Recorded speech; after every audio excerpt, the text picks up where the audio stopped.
आज की वीडियो जो है बहुत ही इंटरेस्टिंग होने वाली है। क्यों? क्योंकि ये वीडियो उन बच्चों के लिए है जो हमारे बोर्ड एग्जाम की तैयारी कर रहे हैं और जिनका सब्जेक्ट जो है संस्कृत है, यानी 10th और 12th क्लास जो कि फरवरी में एग्जाम होने वाले हैं।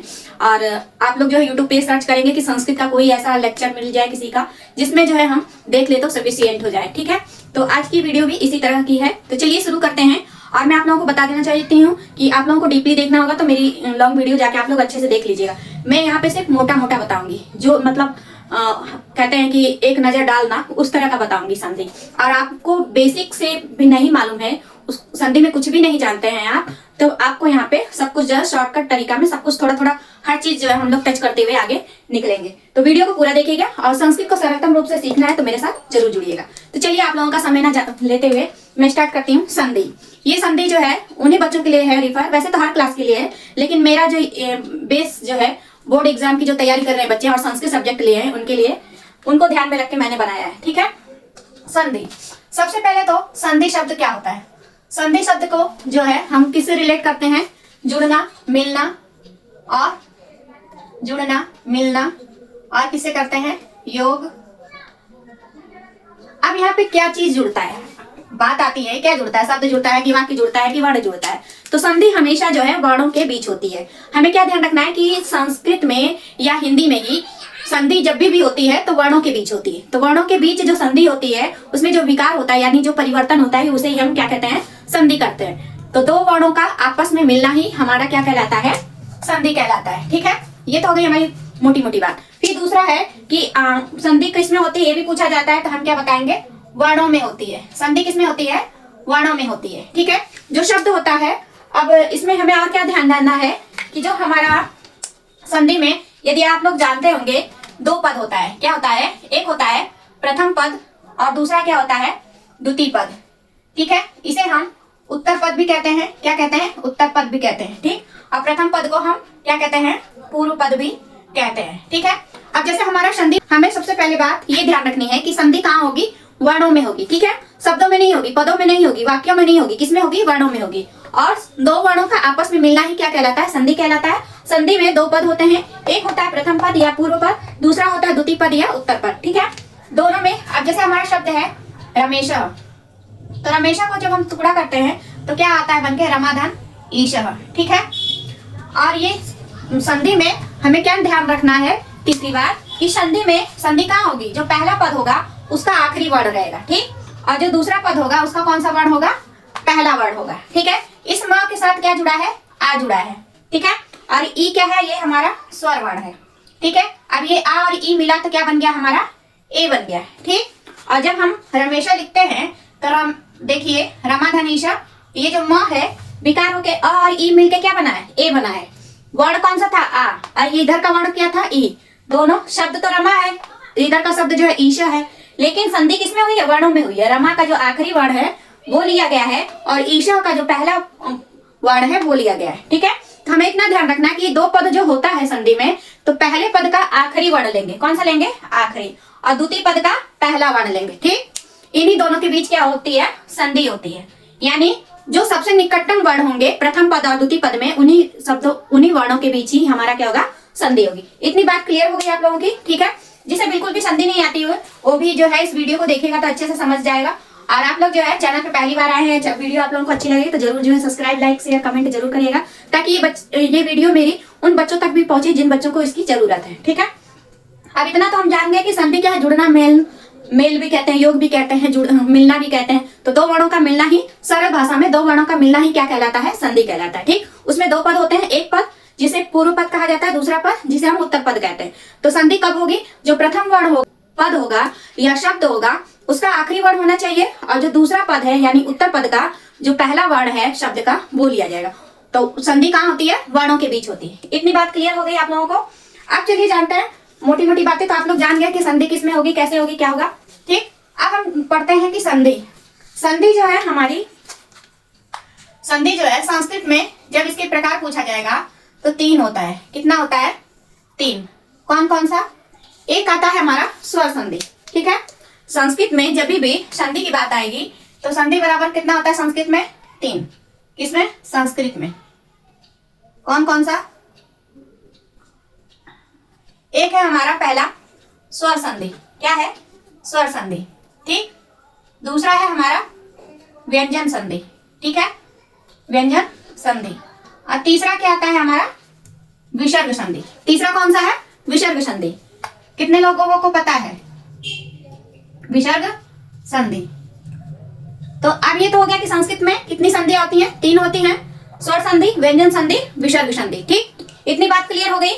अब आप लोग ये ध्यान रखिए कि स्वर संधि में क्या है। स्वर संधि की जब भी बात आएगी तो हमें अपने माइंड में ये बैठा लेना है कि किन वर्णों की बात होगी? स्वर वर्णों की बात होगी। किन वर्णों की बात होगी? स्वर वर्णों की, ठीक। और जब व्यंजन संधि आ जाएगी तब किसकी बात होगी? व्यंजन वर्ण की।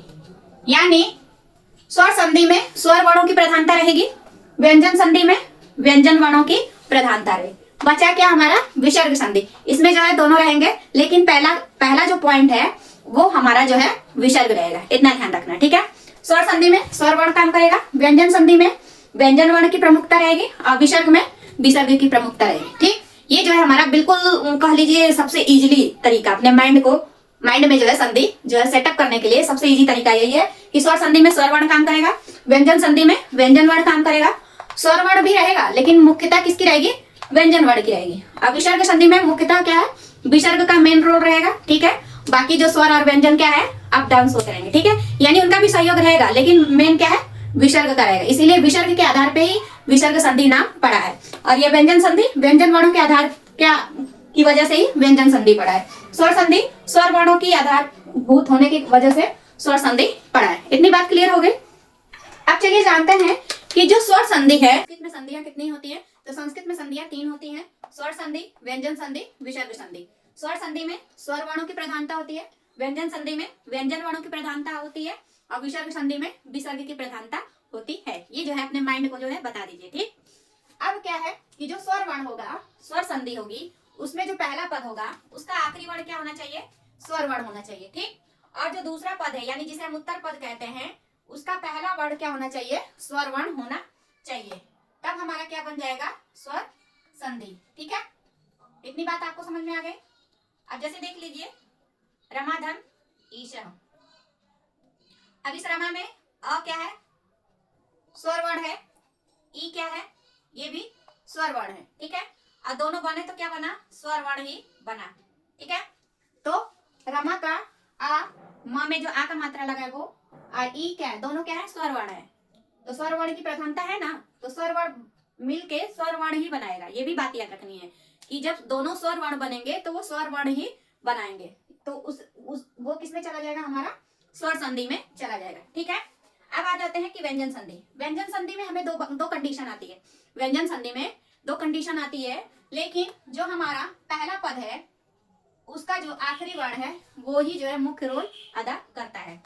जो पहला पद है प्लस उत्तर पद, ठीक है, ये तो आप लोग जानते ही हैं संधि जब होगी।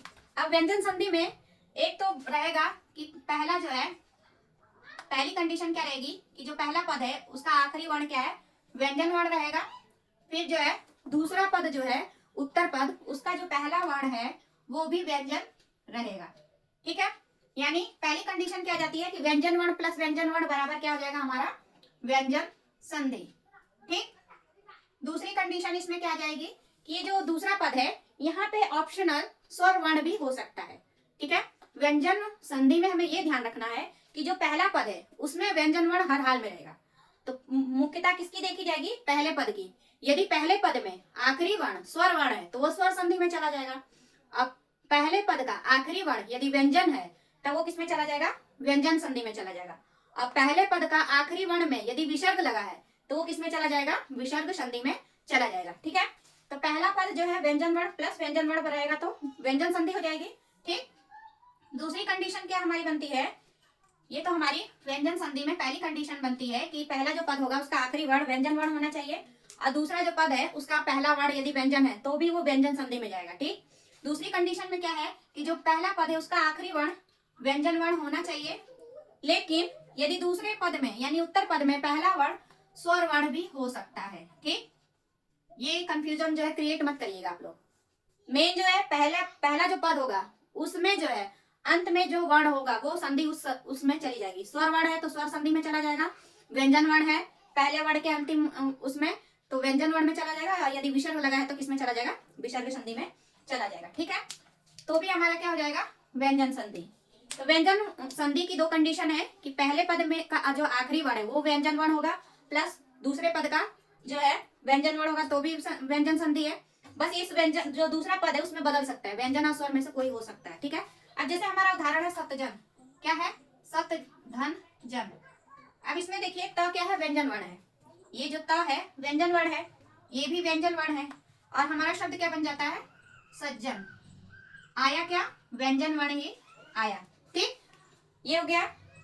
और इसी तरह आपका एक आता है जगदीश, जो हमारा जगत धन ईश। अब इसमें देखिए ये त क्या है, व्यंजन वर्ण है, लेकिन जो दूसरा पद है ई क्या है, स्वर वर्ण है, तो भी ये किस में जाएगा, व्यंजन संधि में ही जाएगा।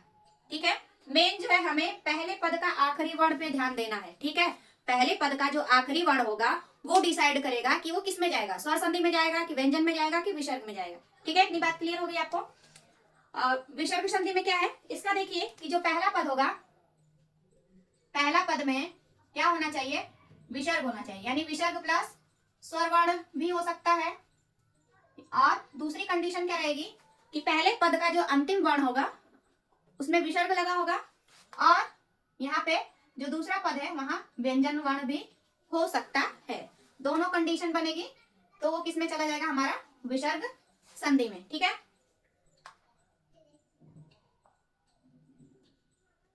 अभी मैं जो है आप लोगों को शॉर्टकट बता रही हूँ। जैसे एक हमारा उदाहरण है नमस्ते, क्या है, नमस्ते। अब ये नमः धन ते आता है, क्या होता है, नमः धन ते। अब ये देखिए जो पहला पद है या पहला शब्द है उसमें जो है विसर्ग लगा है, तो यानी पहले पद में विसर्ग की प्रधानता है, इसलिए ये किसमें चला जाएगा, हमारा विसर्ग संधि में। ठीक है, और ये ते भी क्या है, व्यंजन वर्ण है, तो विसर्ग प्लस व्यंजन वर्ण तो भी विसर्ग संधि, और विसर्ग प्लस स्वर वर्ण रहेगा तो भी हमारा किसमें चला जाएगा, विसर्ग संधि में ही चला जाएगा। ठीक है, तो हमारा जो है एक आता है मनोरथ। ठीक है, मनोरथ, तो उसमें जो है हमारा मनाधन क्या हो जाता है, रथ, मनाधन रथ, और हमारा बन जाता है शब्द क्या, मनोरथ। ये भी क्या है, विसर्ग संधि का ही उदाहरण है। ठीक है, तो इतनी बातें आपको ध्यान रखनी है। ठीक है, प्रधानता किसकी रहेगी, पहले पद की। पहले पद के अंतिम में यदि विसर्ग है तो विसर्ग संधि, पहले पद के अंतिम में यदि व्यंजन वर्ण है तो व्यंजन संधि, और पहले पद के अंतिम में यदि स्वर वर्ण है तो वो किसमें चला जाएगा, स्वर संधि में। ठीक, इतनी बातें क्लियर हो गई। अब चलिए स्वर संधि के प्रकार। ठीक है, संधि क्या होती है, किसके बीच होती है, ये हम लोग जान गए हैं। अब कौन सी संधि कब जो है स्वर संधि कहलाएगी, कब व्यंजन कहलाएगी, कब विसर्ग कहलाएगी, जान गए। अब जानते हैं स्वर संधि के प्रकार। ठीक है, तो इतनी बात तो आपको समझ में आ गई कि स्वर संधि में क्या होगा कि जो पहला पद होगा, संधि कौन सी है ये कौन डिसाइड करेगा, पहला पद डिसाइड करेगा। ठीक है, जो हमारा पहला पद होता है वो डिसाइड करेगा कि संधि किसमें जाएगी। ठीक है, अब जो दूसरा पद है वो क्या है, स्वर भी हो सकता है, व्यंजन भी हो सकता है, जिसे हम क्या कहते हैं, उत्तर पद। ठीक है, आप लोग कंफ्यूजन मत क्रिएट करिएगा कि कहां से आ गया। हम लोग जानते हैं संधि होती है तो दो पद होता है, एक होता है पूर्व पद जिसे हम पहला पद कहते हैं, प्लस के इधर वाला पूर्व पद कहलाता है, प्लस के इधर वाला क्या कहलाता है, उत्तर पद कहलाता है। ठीक, तो स्वर संधि की जब भी बात आएगी तो मैंने अभी बता दिया, स्वर वर्ण प्लस स्वर वर्ण, पहला जो पद है उसका अंतिम अक्षर होना चाहिए, कौन सा, अंतिम वर्ण, अंतिम वर्ण किसका, पहले पद का। और यहाँ पे दूसरे पद में क्या रहेगा, पहला वर्ण रहेगा, कौन सा रहेगा, पहला वर्ण। ठीक, जो दूसरा पद होगा उसका पहला वर्ण लिया जाएगा, और जो पहला पद है उसका अंतिम वर्ण लिया जाएगा, उन्हीं दोनों के बीच क्या होगी, संधि होगी। तो स्वर वर्ण प्लस स्वर वर्ण बराबर क्या हो जाएगा, हमारा स्वर संधि। ठीक, कुल मिला के स्वर संधि में स्वर वर्णों की बात कही जाएगी, स्वर वर्ण ही काम करेंगे, स्वर वर्णों का ही मिलना होगा, और जो परिवर्तन होगा वो भी किसमें ही होगा, स्वर वर्ण ही बन के आएगा। ठीक है, इतनी बात क्लियर हो गई। अब है कि स्वर संधि के प्रकार, तो स्वर संधि के जब हम 6 से 8 में है, 6 से 8 है तब हम कितना बताएंगे, 5। कौन कौन सा, दीर्घ संधि, वृद्धि संधि और यड़ संधि और गुण संधि 1 2 3 4 5। ठीक है, ठीक है। जब हम 9th क्लास से ऊपर के हैं, कौन सी क्लास, 9th से ऊपर के हैं, टेट सीटेट केवीएस या हम टीजीटी पीजीटी का एग्जाम दे रहे हैं, तो हमारी एनसीईआरटी की जो बुक है उसमें और बाबूराम सक्सेना और क्या कहते हैं हमारा लघु सिद्धांत कौमुदी, सब में जो है स्वर संधि के 8 प्रकार बताए गए हैं। ठीक है, कितने बताए गए हैं, 8। तो 5 तो ये हो जाएगा और 3 कौन सा आ जाएगा, 8 कौन कौन से देख लीजिए। दीर्घ है, दीर्घ संधि, वृद्धि संधि, यड़ संधि, गुण संधि और आयादी संधि। और कौन सा है, 1 2 3 4 5, 5 ये हो गया। अब आ जाएगा हमारा पूर्व रूप, पर रूप और कौन सा है, प्रकृति भाव। कौन सा है, प्रकृति भाव। ये हमारा क्या है, 8 प्रकार हो गया स्वर संधि के। ठीक है, किसके, स्वर संधि के 8 प्रकार हो गए। ठीक है, अब जो है हमें किस पे फोकस करना है, ज्यादा जो प्रश्न है हमारा ये जो 5 संधि है इसके बारे में पूछा जाता है, दीर्घ, वृद्धि, यड़, गुण, आयादी। ठीक है, इन 5 के बारे में हमसे ज्यादा पूछा जाता है। जो हमारा प्रश्न पत्र बनता है, चाहे ऑब्जेक्टिव बने, चाहे अति लघुत्तरी बने, चाहे लॉन्ग बने, तो वो सब हमारा जो है इन 5 में से ज्यादा पूछा जाता है। तो हमारा सारा फोकस जो है इन 5 पे ज्यादा रहेगा। बताऊंगे इन तीनों के बारे में भी, लेकिन जो आप लोग जो परीक्षा के बेस पे इन तीनों के बारे में भी जान लीजिए, लेकिन इन 5 के बारे में आपको ज्यादा ध्यान देना है। ठीक है, क्योंकि स्वर संधि से रिलेटेड जो भी प्रश्न बनता है इन 5 संधियों में से ज्यादा बनता है। मेरे बताने का मतलब यही है। ठीक है, तो इतना समझ में आ गया आप लोगों को। अब चलिए जानते हैं एक एक थे कि स्वर संधि में जो है पहला आता है हमारा, कौन सा आता है, दीर्घ संधि। क्या हम पढ़ते हैं, दीर्घ संधि। पहला डाल लीजिए आप लोग, दीर्घ संधि। वीडियो आप लोग जो है अंत तक देखते रहिए, क्योंकि मैं जो है ट्रिक भी बताने वाली हूँ। ठीक है, जो बच्चे वीडियो के अंत तक बने रहेंगे उनका जो है बेनिफिट ही बेनिफिट है। और मैं तो कह रही कि यदि इस वीडियो को आपने पूरा देख लिया तो आपको जो है संधि चुटकी में याद तो हो ही जाएगा, समझ भी आ जाएगा, साथ ही साथ आप कभी भी भूल नहीं सकते हैं, क्योंकि मैं जो है इसको जैसे कहते हैं कि शॉर्ट नोट की तरह जो है पढ़ा रही हूँ। ठीक है, तो क्या आता है हमारा दीर्घ संधि। तो दीर्घ संधि का सबसे पहले आप लोग सूत्र जान लीजिए। दीर्घ संधि का सूत्र होता है अकः सवर्णे दीर्घ। क्या होता है, अकः सवर्णे दीर्घ।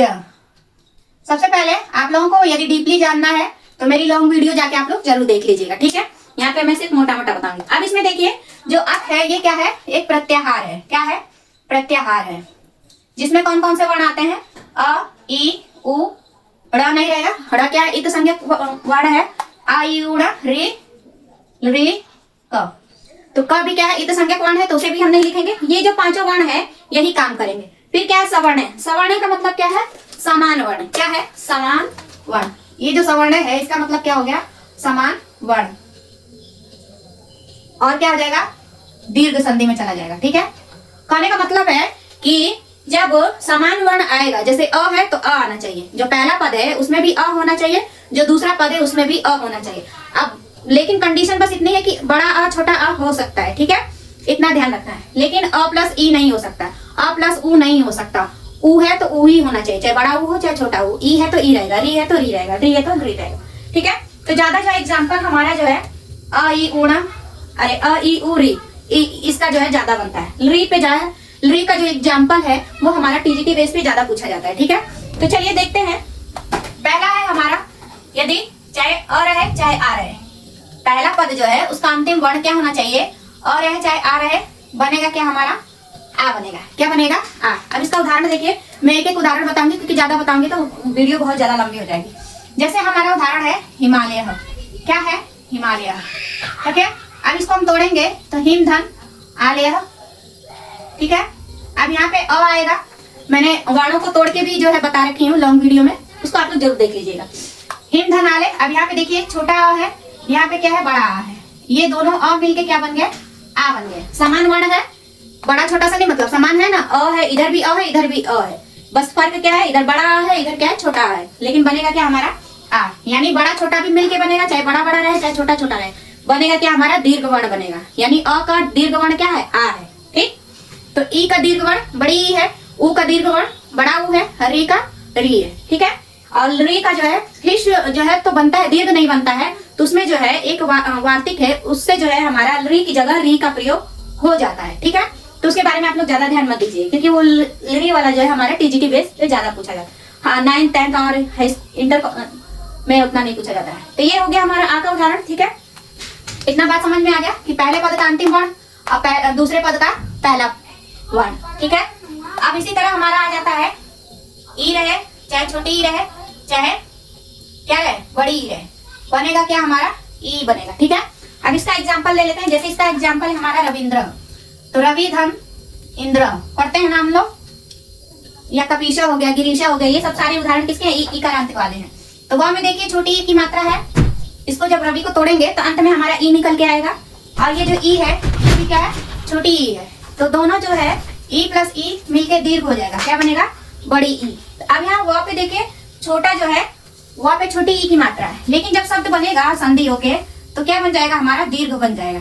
ये जो है हमने दीर्घ संधि में और ई का एग्जाम्पल देख लिए हैं। अब है हमारा ऊ का, यानी जो पहला पद है उसमें जो है हमारा ऊ होना चाहिए, चाहे बड़ा ऊ हो चाहे छोटा ऊ हो, और जो दूसरा पद है उसमें भी ऊ होना चाहिए, यानी समान वर्ण होना चाहिए। बनेगा क्या, उसका दीर्घ वर्ण बनेगा। तो छोटा ऊ बड़ा ऊ में दीर्घ कौन सा है, बड़ा ऊ दीर्घ है, तो इसलिए बड़ा ऊ बनेगा। अब इसका एग्जाम्पल देख लीजिए, इसका एग्जाम्पल है भानु उदय। ठीक है, इसको जब हम तोड़ते हैं तो एक शब्द बनता है हमारा भानु, ठीक है, एक शब्द बनता है उदय। ठीक है, तो अब देखिए जो ये भानु शब्द है, भानु शब्द में यहाँ पे छोटा ऊ का मात्रा है, किसका है, छोटा ऊ का मात्रा है, और यहाँ पे जो ऊ है ये भी क्या है, छोटा ऊ है। दोनों ऊ क्या है, समान वर्ण है। अब ये दोनों समान वर्ण क्या बना देंगे, दीर्घ बना देंगे। ठीक, अब ये जो भानु उदय शब्द बना है इसमें देखिए न पे बड़ी ऊ की मात्रा है, यानी जब संधि हुई है पहले छोटा ऊ लगा था भानु शब्द में, लेकिन जब संधि हुई है उसकी तो क्या बन गया है, हमारा बड़ा ऊ बन गया है। ठीक, तो ये क्या हो गया, हमारा ऊ वाला हो गया। अब री वाला एग्जांपल देख लीजिए। अब वीडियो में बने रहिए, क्योंकि अब जो मैं है दीर्घ संधि से रिलेटेड जो है एक इंपॉर्टेंट फैक्ट बताऊंगी या ट्रिक्स कह लीजिए, जो आप लोगों को परीक्षा के लिए बहुत ही ज्यादा उपयोगी है। लेकिन उससे पहले री के बारे वाले में पढ़ लेते हैं। अब री वाले में क्या है, री रहना चाहिए, ठीक है, चाहे बड़ा रहे चाहे छोटा रहे। ठीक, अब री में भी कुछ लोग गलती करते हैं कि बड़ी री क्या होता है, छोटी री क्या होता है। तो देख लीजिए, ऐसे यदि बना है तो ये तो हमारा छोटी री में चला जाएगा। ठीक, अब यहीं पे यदि ऐसे हो गया, ठीक है, दो बार ऐसे जो है दो बार हो गया, तो किस में चला जाएगा, हमारा बड़ी री में। ठीक, ये कंफ्यूजन जो आप लोग अपने माइंड से निकाल दीजिए। कल है हमारा आता है मातृणम, क्या आता है, मातृणम, पितृणम भी है। ठीक, अब इस शब्द को जब हम तोड़ेंगे तो एक शब्द हमारा क्या बनेगा, मात्र बनेगा। ठीक, अब इस तो में देखिए री का मात्रा है, और दूसरा शब्द क्या बनेगा, हमारा ऋणम, यानी यहाँ पे भी हमारा क्या है, री है, और इस ऋणम में भी हमारा क्या है, री है। तो पहले पद का अंतिम वर्ण भी री है, और पहले दूसरे पद का पहला वर्ण भी क्या हमारा है, री है, और ये दोनों री मिलके बनाएंगे क्या, हमारे दीर्घ री बनाएंगे। ठीक, तो क्या हो जाएगा हमारा, अब देखिए यहाँ मात्र शब्द में तो पे जो है छोटा री है, लेकिन जब संधि हुई है मात्र और ऋणम शब्द में, तो हमारा शब्द जो मातृणम बना है तो यहाँ तो पे देखिए बड़ी री बन गया है, हो गया ना। ठीक है, तो चलिए अब जानते हैं हम कि इंपॉर्टेंट फैक्ट इसमें हमें क्या याद रखना है। जैसे हमारे सामने कोई भी शब्द है, ठीक है, दुनिया का कोई भी शब्द है, उसमें 99% जो है कह लीजिए संस्कृत में संधि से रिलेटेड जो है अपवाद भी हैं, उन अपवादों को छोड़ के मैं कह रही हूँ कि यदि संधि में दीर्घ संधि को पहचानना है, किसको पहचानना है, दीर्घ संधि को पहचानना है। आपके सामने कोई भी शब्द दे दिया गया और कह दिया जाएगा कि इस शब्द को देख के बताइए कि इसमें कौन सी संधि है, तो हम कैसे जानेंगे, ये परीक्षा के लिए भी बहुत ज्यादा इंपॉर्टेंट है। तो चलिए इसको देख लीजिए कि जो शब्द होगा, जो संधि वाला शब्द होगा, संधि वाले शब्द के बीचों बीच का मतलब क्या हो गया हमारा, जहां से हम शब्द को तोड़ते हैं। जैसे विद्यार्थी में विद्या धनार्थी करते हैं, हिमालय में हिम धनालय करते हैं, पुस्तकालय में पुस्तक धनालय, यानी जहां से शब्द को तोड़ेंगे, बीचों बीच का कहने का मतलब यही है। यानी संधि वाले शब्द के बीचों बीच हमें क्या दिखाई देगा, बड़ा आ का मात्रा, बड़ी ई की मात्रा, बड़ा ऊ का मात्रा और बड़ी री की मात्रा की बड़ी मात्रा देखने को मिलेगी। ठीक है, अभी जैसे हमने उदाहरण पढ़ा, देख लीजिए, पुस्तकालय, पुस्तकालय। अब जहां से शब्द तोड़ रहे हैं वहां के बीचों बीच देखिए आ का मात्रा दिख रहा है, जिसको दिख रहा है फटाफट कमेंट करके, अंडरलाइन करके कमेंट करके बताएं। दूसरा शब्द है हमारा गिरीशा, इसमें जो है शब्द में बड़ी की मात्रा दिख रही है कहीं, ठीक है। आ है हमारा भानुदेह, कहीं दिख रहा है बड़ी मात्रा, बड़ा ऊ का मात्रा दिख रहा है। ऐसे ही शब्द हो गया हमारा पितृणम, री का मात्रा जो है बड़ा कहीं दिख रहा है, फटाफट कमेंट करके बताइए कि कहाँ पे जो है हम लोग अंडरलाइन करेंगे। तो ये देखिए पुस्तकालय, पुस्तकालय, जहाँ तोड़ेंगे वहां आ का मात्रा दिख रहा है, ठीक। तो इसमें क्या है, दीर्घ संधि है, कंफर्म। गिरीशा, ये जो है गिरीशा में गिरिधन ईशा, ठीक है। अब यहाँ पे र पे बड़ी की मात्रा दिख रहा है, जहाँ से शब्द तोड़ेंगे बीचों बीच वहां बड़ी की मात्रा दिख रहा है इसमें, यानी ये भी दीर्घ संधि में जाएगा। भानुधन उदय, जहाँ से शब्द तोड़ेंगे संधि करेंगे, संधि विच्छेद, तो वहां पे जो है बड़ा का मात्रा दिख रहा है, यानी ये भी किसमें चला जाएगा, दीर्घ संधि में चला जाएगा। अब पितृणम में जो री की मात्रा है, ये भी हमारा क्या है, पितृधन ऋणम शब्द जो है संधि विच्छेद करने पे हुआ, जहां से शब्द तोड़े वहां पे हमें बड़ी री की मात्रा देखने को मिल रही है। तो यानी ये सारे शब्द जो है हमारे किसके एग्जाम्पल है, दीर्घ संधि के एग्जाम्पल है। तो जो लोग जो है यहाँ तक वीडियो में बने रहे उनको जो है एक लाइक जो है जरूर करना है, क्योंकि ये उनके लिए क्या है, इंपॉर्टेंट फैक्ट है। और चैनल पे पहली बार आए तो सब्सक्राइब जरूर कर लीजिए। संस्कृत को सरलतम रूप से आपको सीखना है तो मेरे साथ जरूर जुड़े रहिए। चलिए, तो ये तो हो गई हमारी पहली संधि। अब दूसरी संधि के बारे में जानते हैं। दूसरी संधि है हमारी गुण संधि। कौन सी है, गुण। अब उसमें भी हमारा क्या है, यही 5 वर्ण काम करेंगे। कौन से, जो दीर्घ संधि में काम कर रहे थे, लेकिन अंतर क्या रहेगा वो देखिए। दूसरी संधि है हमारी गुण संधि। और आप फटाफट आप लोग जो है अपने दोस्तों को या अगल बगल जो लोग भी संस्कृत लिए हैं उनको जो है शेयर जरूर कर दीजिए, ठीक है, ताकि वो भी जो है फायदा उठाएं। गुण संधि, गुण संधि का सूत्र क्या है हमारा, आद गुण, ठीक है। अब इस आद गुणा में जो है हमारा अ जो है, इस गुण संधि में भी हमारा जो है कौन कौन सा वर्ण काम करेगा, अ इ उ री अल री, ठीक है। जैसे दीर्घ संधि में ये 5 वर्ण काम कर रहे थे, इसमें भी यही 5 वर्ण जो है काम करेंगे। लेकिन क्या है, सिचुएशन जो है थोड़ी बदल गई है। क्या हो गया है, ये जो अ है, ये जो अ है, ये तो पहले पद में रहेगा। पहले पद का जो अंतिम वर्ण है वो अ या आ होना चाहिए, ठीक, चाहे छोटा आ रहे चाहे बड़ा आ रहे। फिर ये जो चारों वर्ण है, ई उ री री, ठीक, इन चारों में से कोई भी हो सकता है। ई भी हो सकता है, उ भी हो सकता है, री भी हो सकता है और ली भी हो सकता है, ठीक है। ये 5 वर्ण दीर्घ संधि में भी काम कर रहे थे, लेकिन क्या कंडीशन थी कि दोनों वर्ण क्या होना चाहिए, समान होना चाहिए। लेकिन गुण संधि में यही 5 वर्ण काम करेंगे, लेकिन जो पहला पद होगा उसका जो अंतिम वर्ण हो सिर्फ और सिर्फ अ या आ होना चाहिए, ठीक। जो दूसरा पद है उसका जो पहला वर्ण है, इन चारों में से कोई एक हो सकता है। अब अ और ई मिलके क्या बना देगा, ए बना देगा, ठीक है। फिर अ और उ मिलके क्या बना देगा, ओ बना देगा। फिर अ और री मिलके क्या बना देगा, अर बना देगा। और अ और री मिलके क्या बना देगा, हमारा अल बना देगा, ठीक है। इतनी बात समझ में आ गई आप लोगों को, इसमें कट्टम काट के समझ में नहीं आ रहा ना। तो चलिए आपको अच्छे से समझा देती हूँ। आ गया मेरे रजिस्टर। तो बस ये ध्यान रखना है कि जैसे दीर्घ संधि में 5 वर्ण काम कर रहे थे, वैसे ही हमारे गुण संधि में भी 5 वर्ण काम करेंगे, लेकिन सिचुएशन क्या है, थोड़ी बदल जाएगी। कि जो पहला पद होगा, पहला पद जिसे हम क्या कहते हैं, पूर्व पद, इसका कौन सा वर्ण, आखिरी वर्ण, आखिरी वर्ण, ठीक है। क्या होना चाहिए, चाहे अ होना चाहिए चाहे आ होना चाहिए, ठीक। फिर प्लस जो दूसरा पद है जिसे हम क्या कहते हैं, उत्तर पद भी कहते हैं। क्या कहते हैं, उत्तर पद।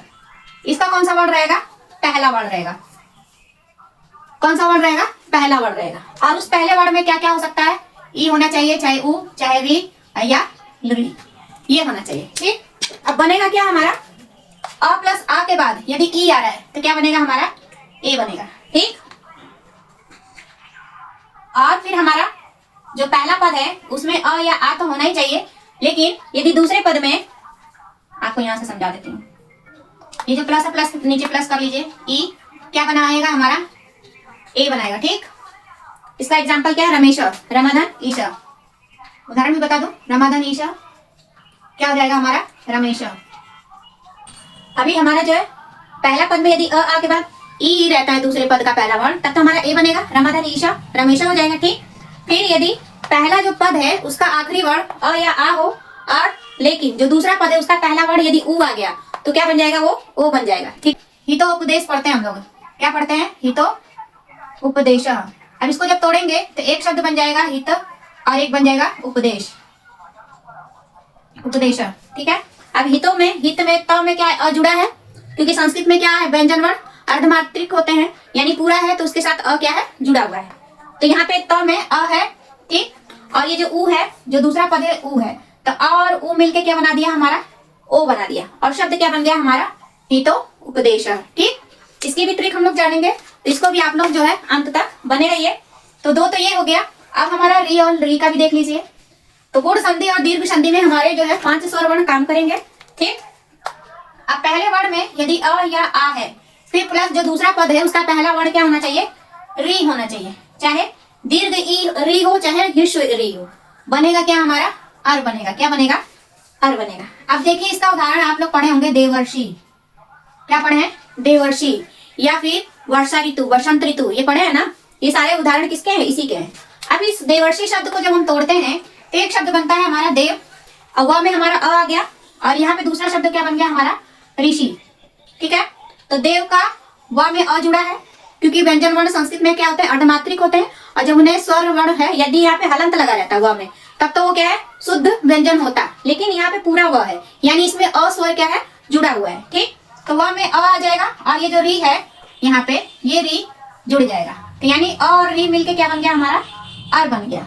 और ये जो देवर्षि पे जो है ये उड़ंतु र बना है, इधर से ये तो ई का मात्रा है, लेकिन ये जो उड़ंतु र बना है यही किसका रूप आ गया है, अर का आ गया है। ठीक, र क्या है, यहाँ आधा है, इसलिए आधा इस पे चला गया है। पूरा रहता तो लिखा जाता, लेकिन पूरा र नहीं है, इसीलिए उड़ंतु र में जो है बदल गया है। ठीक, तो देवर्षि है, बसंत ऋतु है, वर्ष ऋतु है, ये सारे उदाहरण किसी के हैं, इसी के हैं। अब एक और हमारा आता है लरी वर्ण। कौन सा, ई रहेगा तो ये बनेगा, ऊ रहेगा तो वो बनेगा, री रहेगा तो अर बनेगा, री रहेगा तो अल बनेगा। अब इसका भी उदाहरण देख लीजिए। यदि पहले अ पद के आखिरी वर्ण अ या आ है, लेकिन जो दूसरा पद है उसका वर्ण यदि री है, री का जो है ह्रस्व ही बनता है, दीर्घ नहीं बनता, इसलिए दीर्घ नहीं लेंगे। बनेगा क्या हमारा, अल बनेगा। क्या बनेगा, अल बनेगा। जल्दी जल्दी बाजी में मेरी भी राइटिंग हो जा रही है।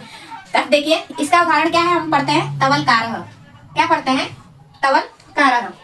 ये देखिए एक शब्द हमारे का तव, एक आएगा क्या, लकार। तो तव जब आएगा तो तव में हमारा अ जुड़ा है। ठीक, फिर प्लस क्या हो जाएगा हमारा, लिकार, लिकार। तो अव तव धन लिकारा क्या हो जाएगा हमारा, तवल कार।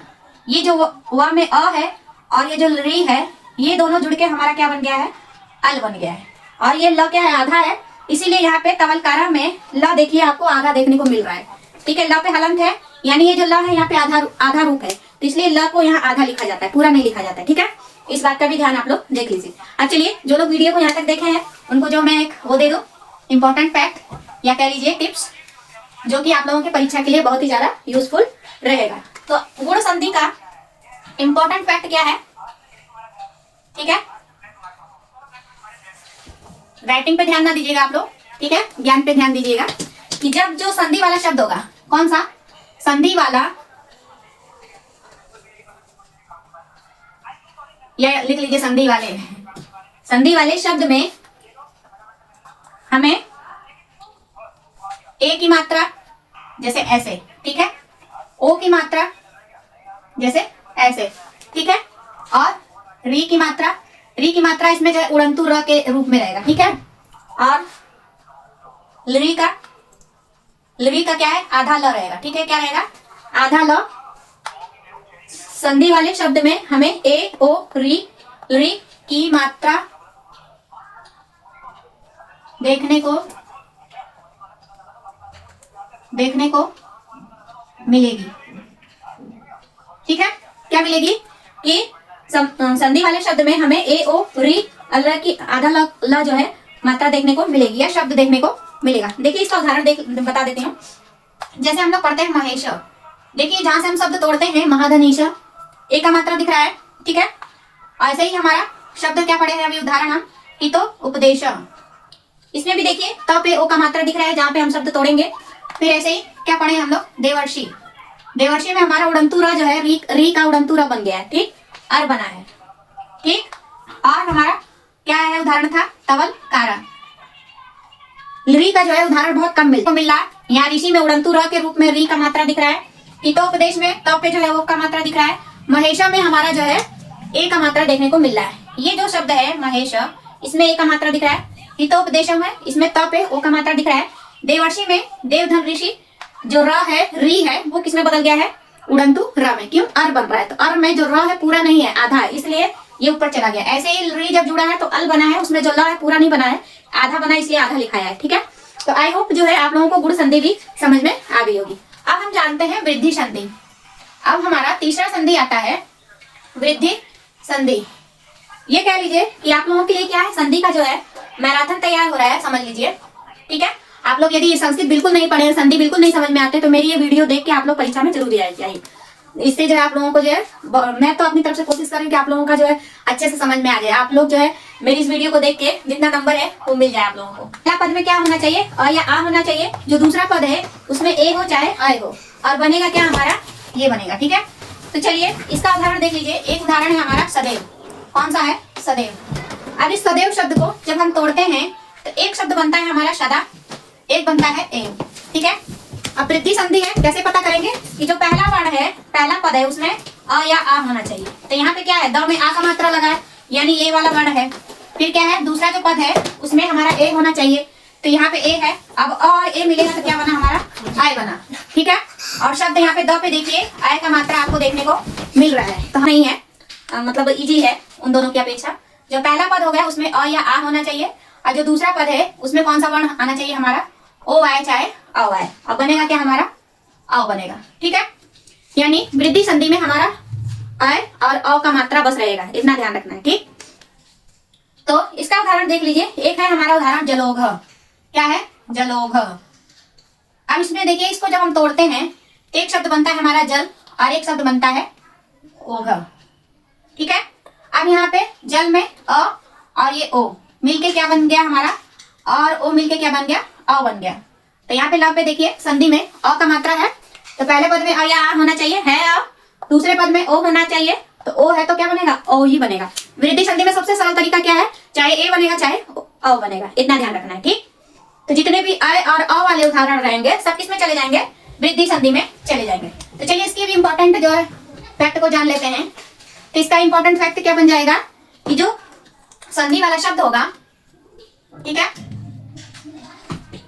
संधि वाले शब्द में शब्द के बीचों बीच, कहा, बीचों बीच, यानी बीचों बीच का मतलब जहां से हम संधि को तोड़ते हैं या संधि विच्छेद करते हैं या शब्द को दो टुकड़े करते हैं, बीचों बीच का मतलब यही हुआ। ठीक है, संधि के बीचों बीच आय का मात्रा, ठीक, या अ की मात्रा देखने को मिलेगी। ठीक है, जैसे हमारा सदैव है, अत्रैव है, ठीक है, और हमारा महौषधि है, औषधि, वनौषधि है, ये सारे एग्जाम्पल किसके हैं, इसी के हैं। ठीक है, जैसे उदाहरण में देख लीजिए अत्रैव, ठीक, और क्या है, महौषधि, महौषधि। अब देखिए यहाँ जहां पे शब्द तोड़ेंगे महाधन औषधि, तो यहाँ पे ह पे अ का मात्रा दिख रहा है, अत्रैव, अत्र धन एव, जो जब तोड़ेंगे तो हमारा जो है ये जो शब्द है इसमें त्र पे ओ का आय का मात्रा और ह पे अ का मात्रा देखने को मिल रहा है ना। ठीक है, तो ये किस में चला जाएगा, हमारा वृद्धि संधि में चला जाएगा। यानी कोई भी शब्द है उस पे हमें यदि आय की मात्रा और अ की मात्रा बीचों बीच देखने को मिल रही है, या जहां से हम संधि विच्छेद करेंगे शब्द को तोड़ेंगे, तो वो किस में चला जाएगा, हमारा सारा उदाहरण वृद्धि संधि में चला जाएगा। ठीक है, कितने लोग जो है यहाँ तक बने हुए हैं, जो लोग यहाँ तक बने हुए हैं वो लोग अपने आप को जो है शाबाशी दीजिए, और साथ ही साथ जो है जितने लोग भी हैं सबको जो है अपने यार दोस्त, क्या क्या कहते हैं आप लोग, क्लासमेट, सभी लोग जो उनको शेयर जरूर करिए वीडियो। ठीक है, ताकि उन लोगों को भी ये नॉलेज मिल सके, वो लोग भी परीक्षा को क्या है आसानी से गेन कर सके। ठीक है, यदि मेरी वजह से कुछ बच्चों के नंबर ज्यादा आ जाते हैं या उनका जो नंबर मिल जाता है तो मुझे बहुत खुशी होगी कि मैं, मेरे पास जो ज्ञान है वो मैं आप लोगों तक जो है डिलीवर कर रही हूँ और उसका बेनिफिट जो है आप लोगों को मिल रहा है। ठीक है, अब इसके बाद जो है चौथा हमारा आता है, क्या क्या पढ़ चुके हैं हम लोग, दीर्घ पढ़ चुके हैं, गुण पढ़ चुके हैं, और क्या पढ़ चुके हैं, वृद्धि संधि। अब आता है हमारा यड़ संधि। क्या आता है, यड़ संधि। यड़ संधि में इसका जो है सूत्र क्या है, इको यड़ ची। सबसे पहले इसके सूत्र को जानेंगे। इसका सूत्र है इको यड़ ची, यानी इक का क्या बन जाएगा, हमारा यड़ बन जाएगा। तो यहाँ पे इक क्या है, एक प्रत्याहार है, क्या है, प्रत्याहार, और यड़ भी क्या है, हमारा प्रत्याहार है। यहाँ अची में हमारा अच निकल के आता है, क्या निकल के आता है, अच निकल के आता है, यानी इको में इक प्रत्याहार जुड़ा है, यड़ची में जो है हमारा यड़ प्रत्याहार है, और क्या है, अच प्रत्याहार है। अब इसको समझना कैसे है वो देख लीजिए। यानी कि जो हमारा यड़ संधि है, इक प्लस क्या बनेगा हमारा, अच बराबर क्या आ जाएगा, यड़। ठीक है, ये हमारा हो जाएगा, ये यूं कह लीजिए कि यड़ संधि का एक जो संक्षेप रूप है। ठीक है, अब इक में हमारा कौन कौन सा वर्ण आता है? अब संस्कृत वर्णमाला पढ़े अ ई उ ऋ ली क। ठीक है, तो अब हमारा जो सूत्र है अ ई उ ऋ और क्या है ऋ ली क तक की बात कही गई है। ठीक है, तो ये जो ई है यहाँ से शुरू है, ठीक, और खत्म किस पे है? इस क पे है। तो यानी ई से शुरू होकर इसमें कौन कौन सा वर्ण आ गया? ई उ ऋ हम छोड़ देंगे क्योंकि ये इत संज्ञक वर्ण है। और क्या है हमारा री, और क्या है हमारा री। यानी हमारा यड़ संधि किसमें काम करेगा? ई उ री री, इन 4 वर्णों में काम करेगा। और साथ ही साथ अच, अच का मतलब क्या है?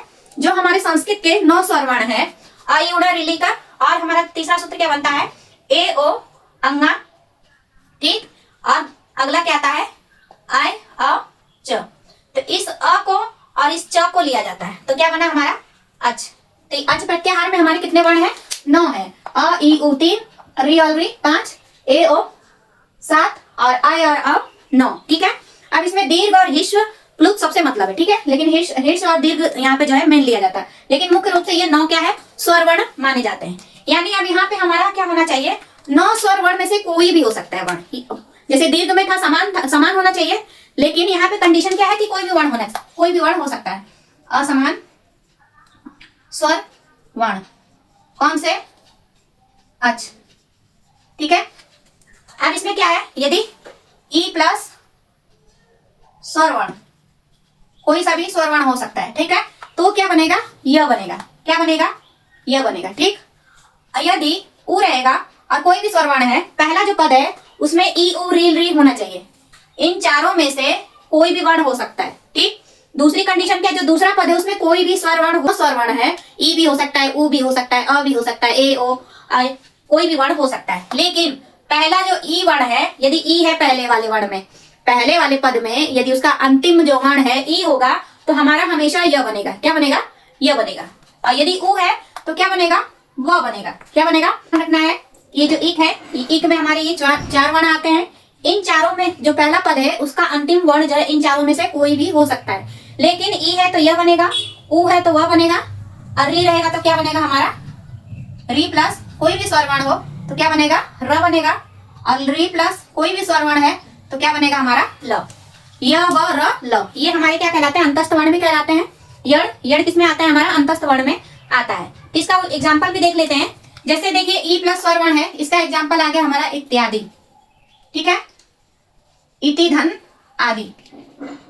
और आप लोग यहाँ पे ये ध्यान रखिएगा, बड़ा ई छोटा ई कोई भी हो सकता है। ठीक है, ये भी ध्यान रखिएगा। दीर्घ भी हो सकता है और ह्रस्व भी हो सकता है। यहाँ पे बड़ा ऊ छोटा ऊ भी हो सकता है, यहाँ पे बड़ी री छोटा री भी हो सकता है। री का दीर्घ बनता नहीं है तो ये ऐसे रहेगा। ठीक है, यानी जो पहला पद है उसमें ई रहना चाहिए तब तो यह बनेगा, और ऊ रहेगा तो वह बनेगा, री रहेगा तो र बनेगा, और री रहेगा तो क्या बनेगा?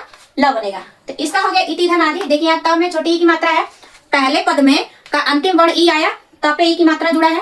अब आदि में जो दूसरा है आ गया, अ क्या है? स्वर वर्ण है, तो हमारा शब्द क्या बन गया? इत्यादि।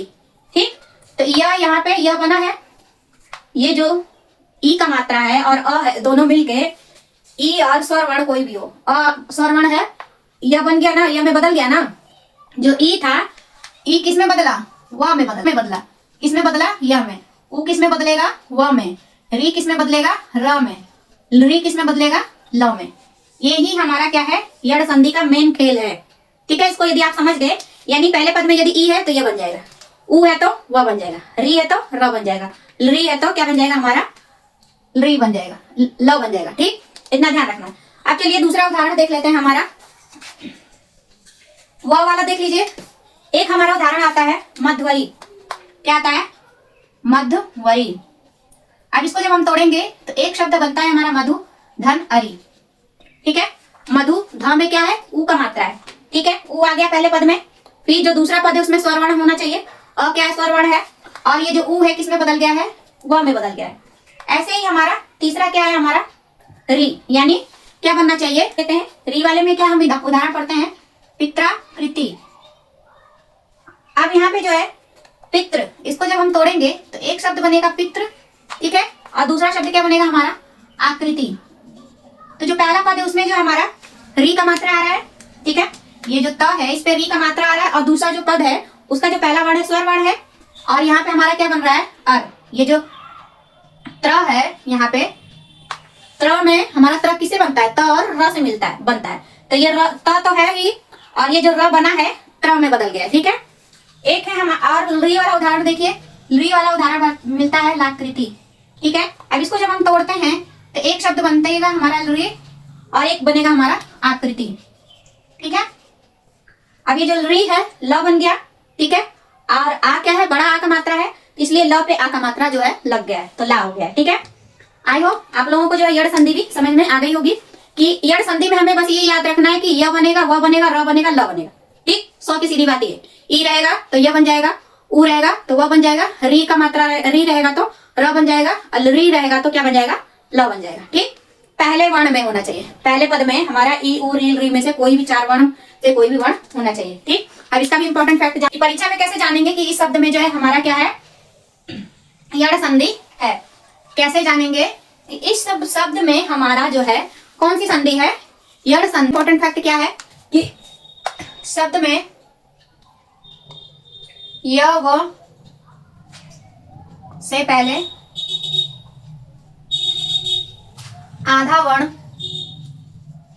वर्ण देखने को मिलेगा, ठीक है। या री का हमारा क्या बन रहा था? र, और री का क्या बन रहा था? ल, या र ल देखने को किसमें? शब्द में, ठीक है। शब्द में य व से पहले हमें क्या देखने को मिलेगा? आधा वर्ण देखने को मिलेगा, या र ल आधा जो है देखने को मिलेगा, ठीक है। यहाँ पे हलंत लगा हुआ है, ठीक है। तो इसका मतलब क्या है? आधा र आधा ल, ठीक है। अब जैसे उदाहरण हम पढ़े हैं अभी, उदाहरण देख लीजिए इसका भी। इत्यादि पढ़े हैं ना उदाहरण? इत्यादि, इत्यादि। अब ये य देखिए, इससे पहले आधा वर्ण त का दिख रहा है, ठीक है। 99% जो है आपका मध्यवरी पढ़े, व से पहले आधा वर्ण दिख रहा है आपको, दिख रहा है ना। और क्या हम पढ़े अभी? पित्राक्ति, पित्राकृति। यहाँ जो त्र है इसमें र, ये जो त्र है ये किससे बनता है? त धन र से बनता है, तो यहाँ पे यानी हमारा र क्या है? त्र में जुड़ा हुआ है। और क्या हम पढ़े हैं? लाकृति। अब इस लाकृति को जब हम तोड़ते हैं तो री धन आकृति है, तो आकृति का जो आ का मात्रा है वो ल में पूरा जुड़ गया है, तब ये ल हो गया, नहीं तो ये आधा ल है, ठीक है। अब आई होप आप लोगों को जो है यड़ संधि भी क्या है समझ में आ गई होगी, ठीक है। तो आप लोग जो है वीडियो को शेयर जरूर करिए, और आप लोगों को ये जानकारी पहले से पता थी या अभी जो है मेरे द्वारा पता चला है, कमेंट करके जरूर बताइएगा। और आप लोगों को वीडियो कैसी लग रही है ये भी बताइएगा, और आप लोगों को ऐसी व्यंजन संधि पे और विसर्ग संधि पे भी चाहिए तो वो भी बताइएगा। मैं सोची थी देखूं एक वीडियो डाल के कि आप लोग उसको मतलब देख रहे हैं कि नहीं देख रहे हैं, क्योंकि लंबी, भाई देखिए एजुकेशनल वाली वीडियो कोई भी बनाएगा तो वो लंबा ही बनेगा, यदि वो समझाएगा तो वो लंबा बनेगा ही बनेगा। अब ये नहीं है कि बस ये एक यहाँ लिख दे कि बच्चे को समझ में आया नहीं आया समझ में, वैसे बताएगा तो 5 मिनट की वीडियो हो सकती है, लेकिन मेरा बेस क्या है कि यदि बच्चे को कुछ भी नहीं आ रहा है तो वो यदि एक बार वीडियो देख रहा है तो उसको पूरा नहीं तो कम से कम आधा तो समझ में उसको आ जाना चाहिए, इस तरह से समझाया जाए, ठीक है। अब हम लोग क्या पढ़ेंगे? अयादि संधि। तो हमारी जो है 5वीं जो है संधि क्या आ जाती है? अयादि संधि। अयादि संधि को हम चतुष्टय क्यों कहते हैं? क्योंकि इसमें जो ये हमारा अय, औ, आय और आव ये बनता है, ये चारों का क्या है? एक जोड़ा है। तो इन चारों के जोड़े को ही हम क्या बोल देते हैं? चतुष्टय संधि भी बोलते हैं, ठीक है। तो अयादि संधि का जब चतुष्टय नाम आ जाएगा तो आप लोग कंफ्यूजन में मत होइएगा कि ये नया नाम कहाँ से आ गया, ठीक है। हमारा सूत्र क्या हो जाएगा? एच ओ अय, औ, आय, आवह, ठीक है। अब इस सूत्र को जब हम तोड़ेंगे तो एच, एक हमारा क्या निकल के आएगा? एच प्रत्याहार। एच में हमारा कौन सा वर्ण आ गया? ए ओ अंगा, ए ओ च, यानी हमारा जो दोनों अय है और जो दोनों अव है वो दोनों 4 वर्ण आएंगे, जिसे हम दीर्घ स्वर वर्ण भी कहते हैं, ठीक है। फिर हमारा इस च में और अ में मिला है हमारा अय, क्या बना है? अय। फिर इस य में और व में व मिला है, फिर ये जो व है और ये इसको जब तोड़ेंगे तो आएगा हमारा आय, और ये व और क्या बन जाएगा हमारा? आव, ठीक है। यानी एच प्रत्याहार में काम होगा, अयादि संधि में किसमें काम होगा? एच प्रत्याहार के वर्णों में, ठीक। अब बनेगा क्या हमारा? आय बनेगा, अव बनेगा, आय बनेगा और आव बनेगा। अब कैसे बनेगा? अब एच प्रत्याहार में जो हम ये सूत्र पढ़ते हैं पाणिनि जी का 3रा और 4था, ए ओ अंगा और क्या आता है आय आओ च। तो ये दोनों तो हट जाएंगे क्योंकि ये क्या है एक संज्ञक वर्ण है। तो हमारा कौन सा 4 वर्ण काम करेगा, ये ए ओ आय औ। ये चारों वर्ण जो है दीर्घ स्वर वर्ण कहे जाते हैं संस्कृत में। ये चारों वर्ण यहाँ पे काम करेंगे, यानी कि जो पहला पद होगा, पहला पद में एच प्रत्याहार का वर्ण रहेगा, यानी इन चारों में से कोई भी वर्ण हो सकता है, ठीक। प्लस जो उत्तर पद है उसमें कौन सा वर्ण रहेगा, कोई भी हमारा स्वर वर्ण हो सकता है, ठीक है। तो क्या हो जाएगा हमारा, अब देखिए जो पहला पद है उसमें हमारा कौन कौन सा वर्ण हो सकता है, ए भी हो सकता है, ओ भी हो सकता है, आय भी हो सकता है और औ भी हो सकता है, ठीक। लेकिन जो दूसरा पद है उसमें कोई भी मतलब स्वर वर्ण हो सकता है। जैसे हमारा यड़ संधि में था, ठीक, उसी तरह इसमें भी क्या है, लेकिन उसमें क्या था, ई जो है य में बदल रहा था, उ जो है व में बदल रहा था। लेकिन यहाँ पे ए जो है आय में बदलेगा, ओ जो है औ में बदलेगा, ये वाला आय इसमें बदलेगा और ये औ जो है इसमें बदलेगा, ठीक। बस इतना ही अंतर है और कोई खास परिवर्तन नहीं है। यानी ए प्लस स्वर वर्ण क्या बनेगा हमारा, आय बनेगा, ठीक। फिर इसी तरह ओ रहेगा, ओ प्लस स्वर वर्ण तो क्या बनेगा हमारा, औ बनेगा। बस इतना याद रखिए, जब छोटा ए रहेगा तो आय बनेगा और बड़ा आय आ जाएगा तो आय बन जाएगा। यानी यह आय जो है ए लगने पे बनेगा, आओ और आओ ओ लगने पे बनेगा, ठीक है। इस तरह से भी आप अपने दिमाग में बैठा सकते हैं। अब देखिए बड़ा आय आ गया और स्वर वर्ण, इसका क्रम ऐसे है इसलिए मैं ऐसे बता रही हूँ, ठीक है। आप इन दोनों को एक साथ जोड़ सकते हैं और इन दोनों को एक साथ जोड़ सकते हैं, आपको जैसे सहूलियत लगेगा वैसे करिएगा, लेकिन क्रम ये है इसलिए मैं बता रही हूँ। आय है तो क्या आ जाएगा हमारा, आय बन जाएगा।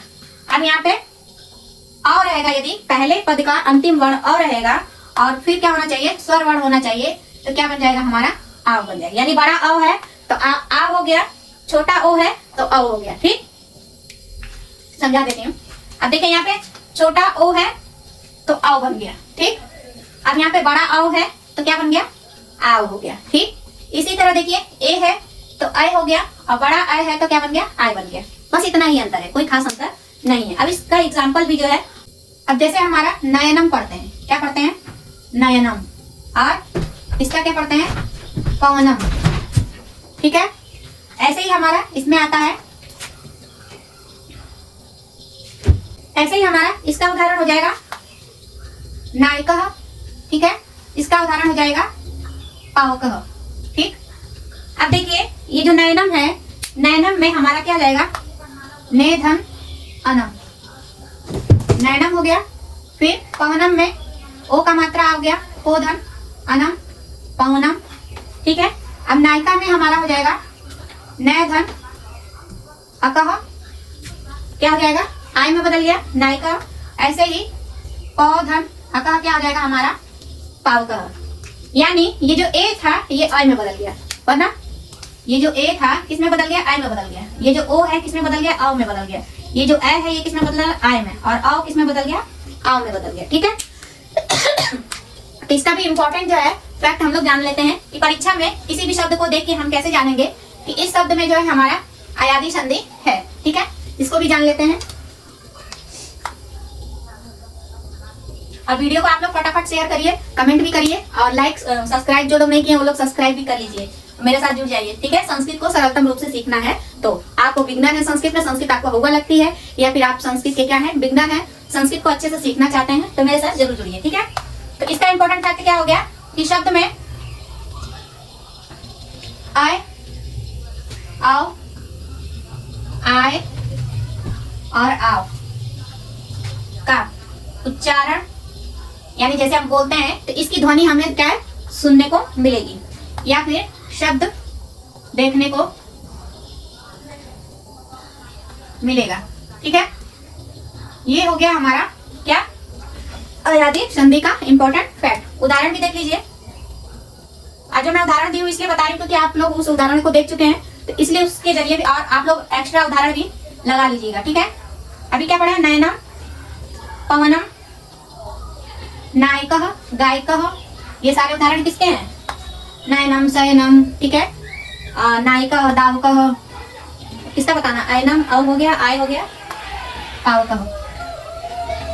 अब देखिए नयनम शब्द को जब हम देखेंगे तो यहाँ पे आय आ रहा है, पवनम में अव आ रहा है, नायिका में न में आ है, आय हो गया और पावका में आव हो गया, यानी इसमें हमें अ देखने को मिल रहा है नयनम में, पवनम में औ देखने को मिल रहा है, और नायका में आय देखने को मिल रहा है, और पावका में आओ। देख लेना, आय आओ, आय और आओ, ये शब्द, ये इसका उच्चारण भी देखने को मिल रहा है, ये शब्द भी देखने को मिल रहा है। जब हम तोड़ेंगे पावका को, जैसे पोधना का आएगा तो आओ शब्द आएगा, नायका में आय, न है, न में आ का मात्रा जुड़ा है, ठीक है, फिर यह आ गया, आय ना आय, इस तरह से, ठीक है। अब चलते हैं हमारी अगली संधि। ये पांचों तो हमारे लिए क्या है, इंपॉर्टेंट है। अब 3 और बचे हैं, उसके बारे में भी फटाफट जान लीजिए। इन पांचों से जो है हमारा बहुत ज्यादा प्रश्न बनता है संधि में, ठीक है।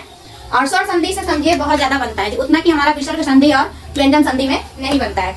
अगला है हमारा पूर्व रूप संधि। छठा है हमारा पूर्व रूप संधि। क्या है, पूर्व रूप संधि।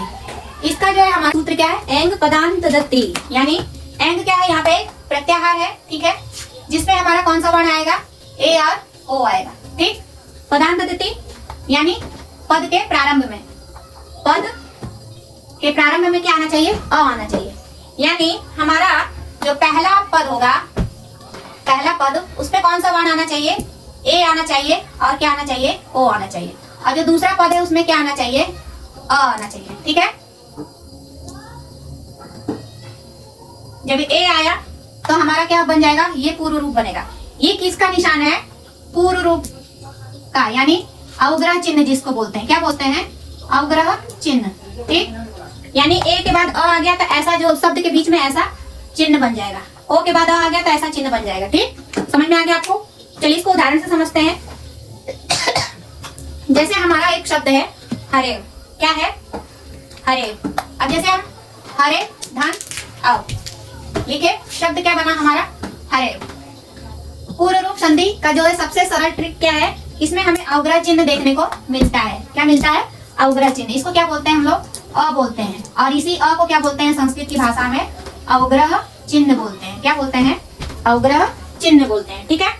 तो आप देखिए इस र में जो है हमारा क्या आया है, ए का मात्रा आया है, ए का मात्रा आया है, और ये जो अ है क्या बन गया हमारा, पूर्व रूप बन गया। ये यानी ये जो अ था कैसा रूप ले लिया है, अवग्रह चिन्ह का रूप ले लिया। यानी जब अ जो है अवग्रह का चिन्ह के रूप में आ जाएगा, वही हमारा चला जाता है पूर्व रूप संधि में, यानी पहले का रूप ले लेगा, ठीक है। कहने का मतलब यही है। अब वो वाला भी देख लीजिए, जैसे हम पढ़ते हैं को धन अपी, ठीक है। इस को में देखिए ओ आया, ठीक, और अपी में हमारा अ है, तो ओ और अ क्या बन गया हमारा, जब हम को अपी लिखते हैं तो ऐसे करके लिखते हैं ना, को अपी ऐसे लिखते हैं। तो ये जो अ है कौन सा चिन्ह बन गया, अवग्रह चिन्ह बन गया। तो कुल मिला के जब अ का चिन्ह जो अ जो है अवग्रह चिन्ह में बदल जाएगा, उसी संधि को हम क्या बोलते हैं, पूर्व रूप संधि बोलते हैं। तो हमारा जो है पूर्व रूप संधि का भी इंपॉर्टेंट फैक्ट क्या हो गया, जान लीजिए। सबसे सरल है कि शब्द के बीच में एस, यानी जिसे हम क्या बोलते हैं, अवग्रह चिन्ह। क्या बोलते हैं, अवग्रह चिन्ह देखने को मिले, वहां पूर्व रूप संधि हो जाएगा, ठीक है। ये भी संधि क्या है, बहुत ही सरल संधि है, ठीक है। अब जैसे हमने लिखा को अपी, ठीक, अब इसको तुरंत देख के जान जाएंगे कि हाँ इसमें कौन सी संधि है, पूर्व रूप संधि। किसकी वजह से, इस अवग्रह चिन्ह की वजह से। ऐसे ही हमारा हरेव है, यहाँ पे भी देखिए ये जो अ है किसमें बदल गया है, अवग्रह चिन्ह में। ऐसे ही हमारा है वैष्णव, इसमें भी जो विष्णु शब्द वैष्णव है इसमें ओ का मात्रा है, और ये जो अ है किसमें बदल गया है, अवग्रह चिन्ह में बदल गया है। तो जहां जिस शब्द में आपको ऐसे देखने को मिल गया तो वो समझ जाइए वहां पे कौन सी संधि है, पूर्व रूप संधि हुई है, ठीक है। अब चलिए जानते हैं पर रूप संधि के बारे में। अब हमारा 2 संधि और बचा है, और मैंने अपनी तरफ से पूरी कोशिश की है कि आप लोगों को जो है मोटा मोटा मैं अच्छे से बता दूं। डीपली जानना है तो मेरी लॉन्ग वीडियो पे आप लोग जाके जरूर देखिएगा, और संस्कृत को सरलतम रूप से सीखना है तो मेरे साथ जरूर जुड़ जाइए आप लोग। और आप लोग अच्छे हैं, जानते हैं क्या क्या करना है, लाइक करना है, सब्सक्राइब करना है, शेयर करना है और कमेंट करना है, ठीक है। तो ये करना ना भूलिए आप लोग। वीडियो आप लोगों को थोड़ी भी इंफॉर्मेटिव लग रही है तो, ठीक है। अब है हमारा पर रूप संधि, क्या है, 7वां आ जाता है हमारा पर रूप संधि। अब इसमें क्या है, उसी का उल्टा है। पर रूप संधि में जस्ट जो है पूर्व रूप संधि का उल्टा है। इसका सूत्र है हमारा एंगी पर रूपम। क्या है, एंगी का उदाहरण क्या, अरे सूत्र क्या है हमारा, एंगी पर रूपम। ये भी संधि सरल है। इसमें क्या ध्यान रखना है, एंग। इसमें भी ये जो एंगी है किससे मतलब है, एंग प्रत्याहार से, यानी ए ओ वर्ण ही इसमें भी काम करेगा। फिर क्या है, अ होना चाहिए। ठीक है, तो ये जो अ है, क्या जो पहला पद होगा वो क्या होगा, उसमें हमारा उपसर्ग लगा होगा। क्या रहेगा, पर रूप में क्या ध्यान रखना है कि जो पहला शब्द होगा उसमें पहले पद, जो पहला पद होगा, पहला पद वो कैसा होगा, उपसर्ग वाला होगा। कैसा उपसर्ग वाला, अवर्णांत, यानी अ अंत में आना चाहिए। जैसे हमारा है प्र, इस प्र शब्द को जब तोड़ेंगे तो अ लास्ट में आएगा। और क्या है, उप। ठीक है, अब जैसे हम नी लिखते हैं तो इसमें नी में न जो है हमारा क्या हो जाता है, वो इकारांत हो जाता है। ठीक है, जैसे हम नी को तोड़ेंगे तो इसमें ई आ जाएगा, लेकिन ये जो प्र को तोड़ेंगे तो अ आएगा अंत में। उप को तोड़ेंगे तो इस प में क्या आएगा, अ आएगा। यानी पर रूपम संधि में हमें ये याद रखना है कि जो उपसर्ग होना चाहिए कैसा होना चाहिए, अवर्णांत, यानी अवर्ण वाला होना चाहिए। तो पहले पद में उपसर्ग रहेगा।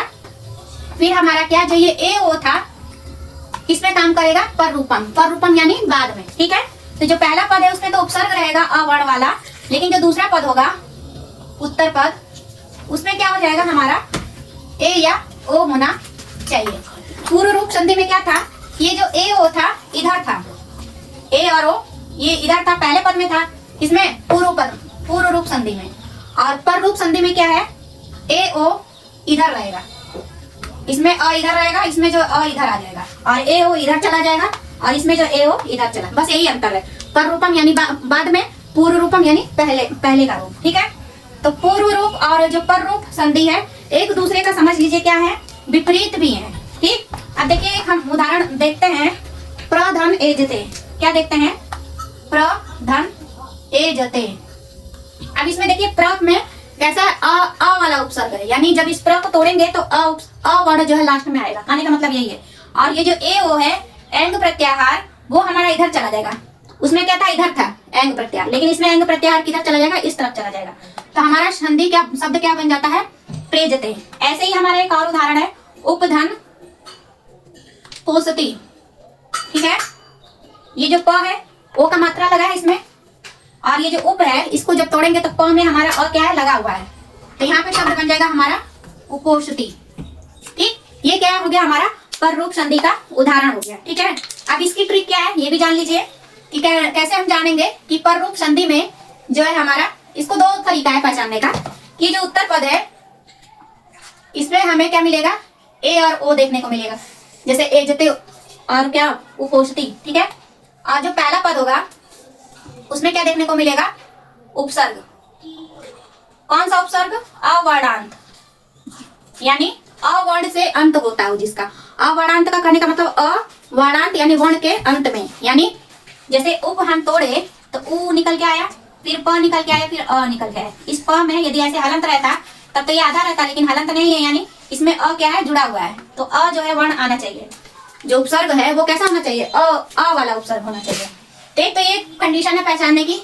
दूसरी क्या है, इसका सबसे इंपॉर्टेंट फैक्ट यही है कि जो शब्द होगा उसमें उपसर्ग लगा होगा। संधि वाले शब्द में अवर्णांत, अवर्णांत का मतलब अंत में अ आने वाला, अवर्णांत उपसर्ग होगा। अब जैसे दू है, दू उपसर्ग जो है द में उ है, यानी उकारांत हो गया। नी है तो नी में ई का मात्रा है तो वो किसमें चला जाएगा, इकारांत में चला जाएगा। तो इसमें क्या आ गया, प्र आ गया और क्या आ गया, उप आ गया। ठीक है, प्र और उप उपसर्ग देखने को मिलेगा। ठीक है, अब हमारा आखिरी संधि बचता है, इसका उदाहरण भी देख लीजिए। इसका उदाहरण ज्यादा नहीं मिलता है, प्रेजते एजते यही है, और उपोषति।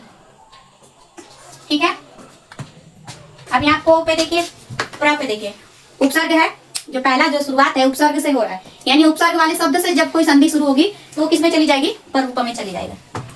अब आखिरी हमारी बस्ती है पर रूपम। क्या बस्ती है, अरे प्रकृति भाव संधि। आखिरी हमारी संधि है आठवीं, क्या है, प्रकृति भाव संधि। ठीक है, और आप लोगों को यदि ऐसी वीडियो और चाहिए तो कमेंट करके जरूर बताइएगा, तभी तो बनाऊंगी, नहीं तो नहीं बनाऊंगी। क्या फायदा जबकि आप बनाओ और आप लोग देखेंगे। ठीक है, अगला हमारा संधि आठवां, प्रकृति भाव संधि। इसका क्या उदाहरण, इसका सूत्र है प्लुत प्रगृह्य प्रकृति भाव का सूत्र क्या है? प्लुत प्रगृह्य अचि नित्यम। क्या है? अचि नित्यम। पढ़ाते पढ़ाते ऐसा लग रहा है कि मैं बोल रही हूँ कुछ और निकल रहा है मेरे मुंह से कुछ और।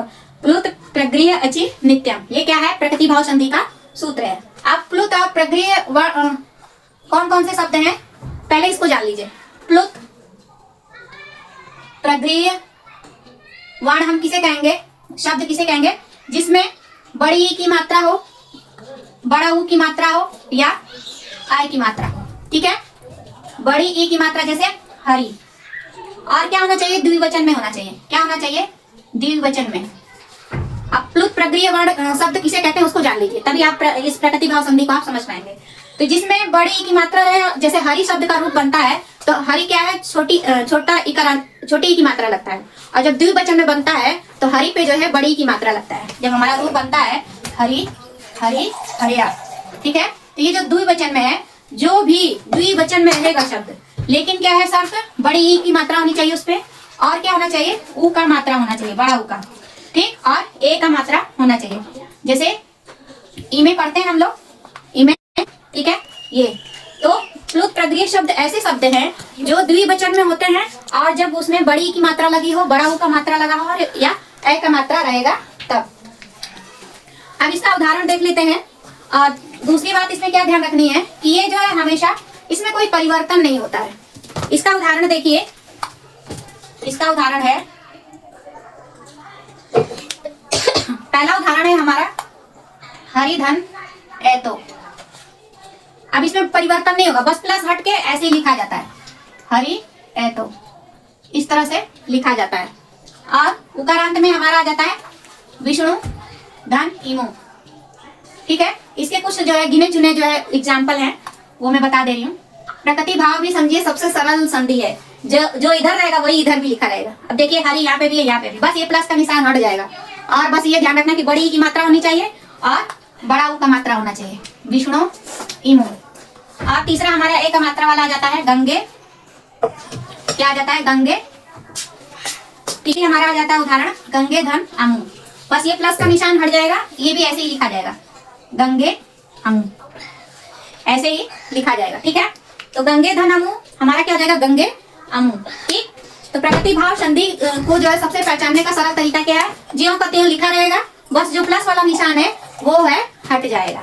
ठीक है, तो इसका भी इंपॉर्टेंट फैक्ट आप लोग याद रख लीजिए कि और जो है हमारा हमेशा जो है प्लुत प्रगृह्य वर्ण वो होंगे जो द्विवचन में होंगे और उसपे मात्रा कौन सी लगी होगी। अब इसको पहचानने का तरीका क्या है कि शब्द में बड़ी ई की मात्रा, बड़े ऊ की मात्रा, ए की मात्रा रहेगी और शब्द जो है ज्यों का त्यों, ज्यों का त्यों, यानी जैसा है वैसा ही ज्यों का त्यों लिखा हुआ मिलेगा। ठीक है, अब इसका उदाहरण देख ही लीजिए। अभी तो बस जो बताई वही मिलता है एग्जाम्पल। हरि है तो बस क्या, अब इसके बीच में प्लस लगा देंगे तो संधि हो जाएगी, संधि विच्छेद हो जाएगा। दूसरा शब्द क्या था हमारा? विष्णु, विष्णु इमो। और तीसरा शब्द क्या था हमारा? गंगे हम।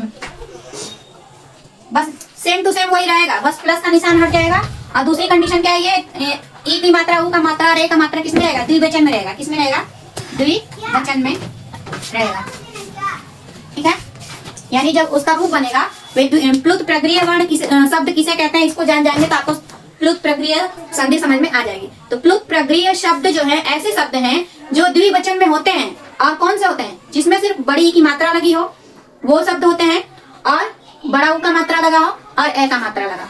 और ये तीनों कंडीशन होनी चाहिए, ई की मात्रा, ऊ की मात्रा, ए का मात्रा, यही तीन रहेगा। इसके अलावा आ का चाहे ओ का आ जाएगा तो नहीं होगा। ठीक है, यही तीन रहेगा। और ज्यों का त्यों जो है, जैसे संधि प्लस करके इधर बनेगा वैसे ही संधि और संधि विच्छेद दोनों सेम ही दिखेगा आपको। बस प्लस का निशान संधि विच्छेद में जो है प्लस का निशान रहेगा और संधि वाले में प्लस का निशान हटा रहेगा। बस इतना ही है, प्रकृति भाव संधि में इतना ही है। तो आज की वीडियो जो है ये संस्कृत स्वर संधि से समझ लीजिए मैराथन क्लास है। और आप लोगों को ये वीडियो कैसी लगी जरूर बताइएगा, कमेंट करके मुझे ये भी बताइए क्या मैं आप लोगों के लिए ऐसे ही यूजफुल वीडियो बनाऊं। तो जल्दी से कमेंट करके बताइएगा, तभी मैं बनाऊंगी, नहीं तो नहीं बनाऊंगी।